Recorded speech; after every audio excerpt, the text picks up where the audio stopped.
Hello and everyone, आप सभी का पुनः स्वागत है हमारे यूट्यूब चैनल डिजिटल लर्निंग पाठशाला में। और आज हम पहले अध्याय का फिर से पुनः आपके लिए एक बहुत ही इम्पोर्टेंट टॉपिक लेकर उपस्थित हुए हैं। टॉपिक है एक ध्रुवी विश्व को चुनौतियाँ।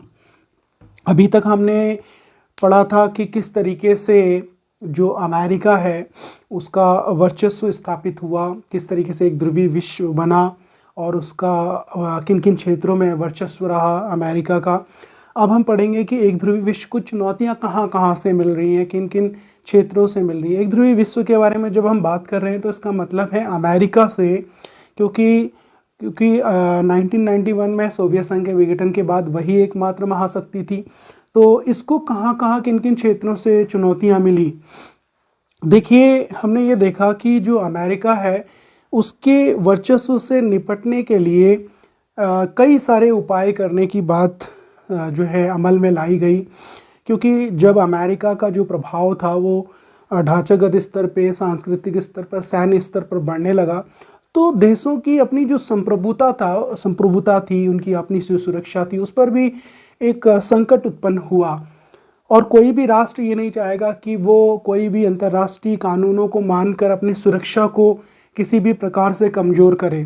तो इस तरीके से अगर हम देखें तो कई सारे क्षेत्रों में जो सैन्य क्षेत्र था उसमें अमेरिका का तो प्रभुत्व था, लेकिन बाकी राष्ट्र भी ये प्रयास कर रहे थे कि वे इसका मुकाबला करें।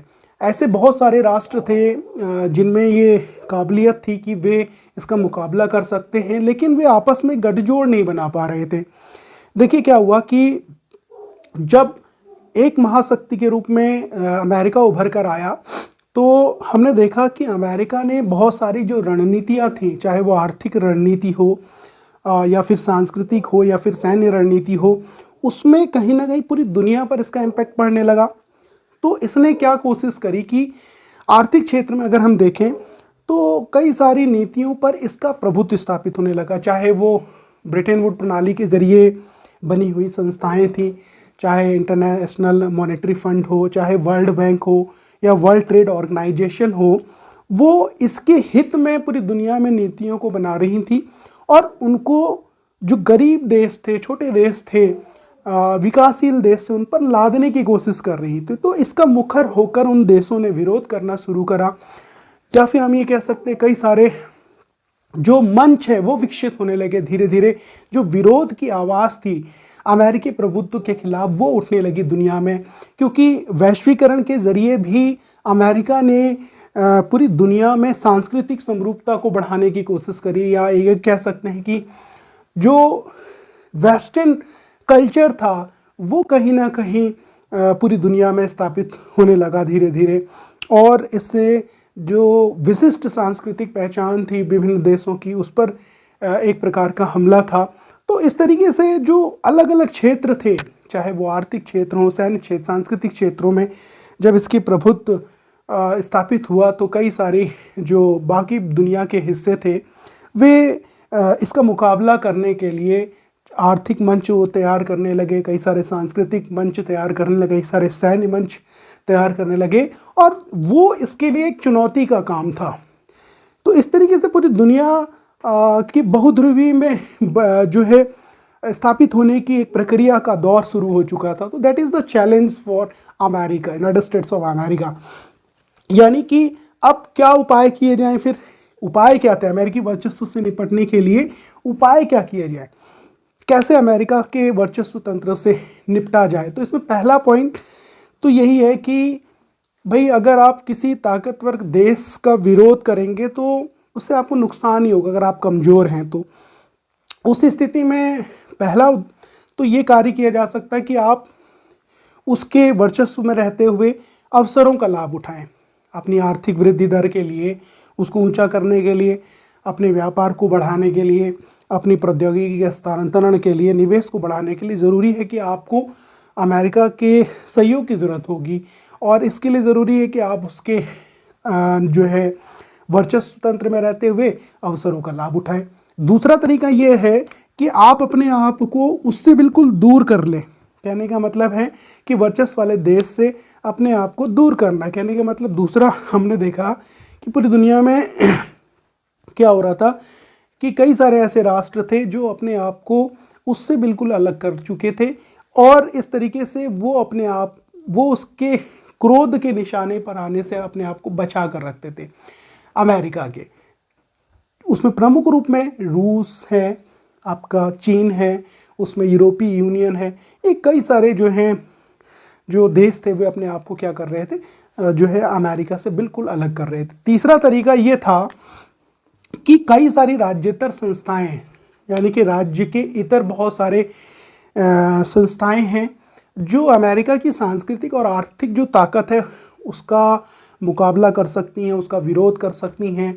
जैसे मान लो सपोज दैट कि अंतर्राष्ट्रीय व्यापार जो संगठन है आपका, विश्व व्यापार संगठन है, वर्ल्ड ट्रेड ऑर्गेनाइजेशन, अगर वो कोई ऐसी पॉलिसी लेकर आता है जो औद्योगिक देशों के द्वारा अपने स्वार्थ को पूरा करने के लिए विकासशील देशों पर लादी जा रही हैं, कई सारी ऐसी पॉलिसियाँ बनाई जा रही हैं, तो उसको विरोध करने के लिए कई सारे सामाजिक मंच तैयार हो, स्वयंसेवी संगठन बनेंगे और उसके लिए जो वहाँ के ही लोग हैं वो अमेरिका की नीतियों के खिलाफ आंदोलन करेंगे। तो राज्य से इतर जो संस्थाएं हैं वो भी अगर विरोध करेंगी, क्योंकि आप एक छोटा सा एग्जाम्पल देखिएगा कि जब पर्यावरण के मसले पर ये देखा गया कि पूरी दुनिया में कार्बन का उत्सर्जन बढ़ रहा है, तो विकसित देशों में प्रमुख रूप से अमेरिका जैसे जो देश थे वो ये कहने लगे कि भाई जो विकासशील देश हैं वो अपने यहाँ डेवलपमेंट कर रहे हैं, विकास कर रहे हैं और इस वजह से वो कार्बन का उत्सर्जन अधिक कर रहे हैं, इसलिए जिम्मेदारी विकासशील देशों की है। तो ये बहुत बड़ी बात थी। यहाँ पे ये देखने को मिलता है कि कहीं ना कहीं अमेरिका जो अपने प्रभुत्व में, अपने नियंत्रण में, अपने तरीके से नीतियों को विकासशील देशों पर लादने की कोशिश कर रहा है अपने प्रभुत्व के कारण। तो इसलिए पूरी दुनिया में कई सारे समूह बने, कई सारे संगठन बने, इसके साथ साथ जो है सामाजिक आंदोलन जो हैं वो सारे अगर होंगे तो वो कहीं ना कहीं अमेरिका को चुनौती देंगे और इनके फलस्वरूप ही अमेरिका के वर्चस्व से निपटा जाएगा, एक ध्रुवीय विश्व से निपटा जाएगा।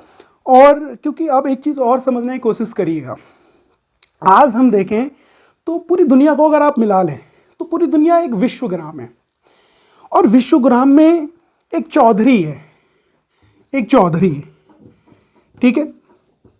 अब आप भी इसके आसपास रह रहे हैं, सारे लोग यहाँ पे रह रहे हैं और रहने के लिए मात्र एक ही जगह है, ये पूरी दुनिया, ये जो पृथ्वी है एकमात्र प्लेनेट है रहने के लिए।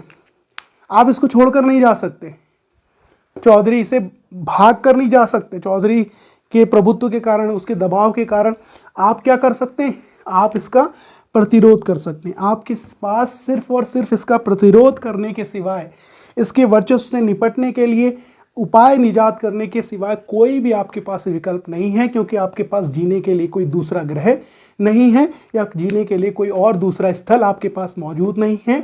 आप भी उसी स्थल में रहते हैं जहाँ पे चौधरी है, क्योंकि वही स्थल है जहाँ पे जीवन है।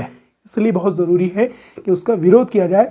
तो एक ध्रुवीय विश्व को धीरे धीरे जो है कई सारे जब इकोनॉमिक प्लेटफॉर्म्स तैयार हुए, आर्थिक मंच बने, कई सारे सामाजिक मंच बने, कई सारे आपके सांस्कृतिक मंच बने, तो उनने सैन्य मंच बने, तो उनने इसका धीरे धीरे प्रतिरोध करना शुरू कर दिया और अमेरिकी वर्चस्व को इससे चुनौती मिलने लगी और धीरे धीरे इसका जो वर्चस्व था वो कम हुआ। तो इस तरीके से हमने एक ध्रुवीय विश्व को चुनौतियों जो है किस तरीके से चुनौती मिली इसके बारे में पढ़ा और हमने ये भी जाना कि किस तरीके से अमेरिकी वर्चस्व से निपटा जाए। आशा है कि आपको ये वीडियो अच्छा लगा होगा। अगर आपको ये वीडियो अच्छा लगा है, इन्फॉर्मेटिव लगा है, तो आप इसे विद्यार्थियों के बीच में शेयर करें और अभी तक अगर आपने हमारे चैनल को सब्सक्राइब नहीं किया तो ज़रूर हमारे इस चैनल को सब्सक्राइब करें। मिलते हैं एक ऐसे ही नए वीडियो के साथ, तब तक बने रहे हमारे यूट्यूब चैनल डिजिटल लर्निंग पाठशाला में। Thank you so much.